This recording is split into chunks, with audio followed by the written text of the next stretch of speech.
Lesson number 11, Reading ECGs. By the end of this lesson, you should be able to recall and use the equation frequency equals 1 divided by time, and describe how changing electrical potentials can be measured with an ECG to monitor heart action. Electrocardiograms are given labels to identify particular parts. The P wave occurs as the atria contract. The QRS complex is written when the ventricles contract, and the T wave indicates that the ventricles are relaxing again. This whole process of one contraction and one relaxation of the heart is called a cardiac cycle. If an ECG shows an unusual pattern, this shows that there is a problem with the heart. ECGs are always printed on the same standard graph paper. The x-axis is time, with each small division equal to 40 milliseconds.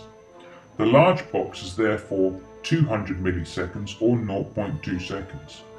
The y-axis is the recorded voltage, usually set at 5 millimeters per millivolt. This diagram shows an ECG from a healthy patient. It shows a regular beat and has the normal PQRST pattern. You can use this ECG to find the patient's heart rate. First, you need to count the number of complete cardiac cycles. In this picture, there are 4. Then, you need to count how many large squares the trace of complete cycles covers. Here, the 4 cardiac cycles cover 15 large squares. Remember that one large square represents 200 milliseconds or 0.2 seconds. Therefore, the time for 4 beats is 15 boxes times 20 milliseconds, which equals 3000 milliseconds or 3 seconds. So there are 4 beats every 3 seconds. Number of beats in 1 second equals 4 beats divided by 3 seconds, which equals 1.33 beats per second. The number of beats in 1 minute equals 1.33 times 60, which equals 80 beats per minute. The heart rate is therefore 80 beats per minute.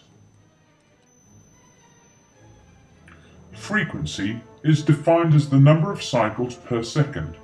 We can calculate frequency using the equation frequency equals 1 divided by the time period.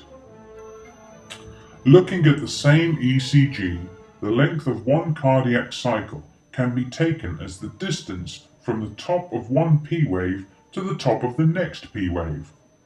This distance is 3.75 large squares. This length is the same if measured from any point on the wave to this corresponding point on the next wave, i.e. from one S to the next S. Time for 1 beat equals 3.75 large squares times 200 milliseconds per box, which equals 750 milliseconds, or 0.75 seconds. So the time for 1 beat is 0.75 seconds. This is the period, the length of time for one cardiac cycle. The symbol for this period is capital T. For this patient, T equals 0.75 seconds. Frequency equals 1 divided by the time period, which equals 1 divided by 0.75 seconds, which equals 1.33 beats per second.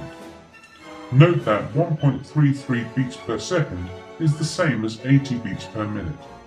It is usually more accurate to measure the distance for several cycles rather than for just one cycle.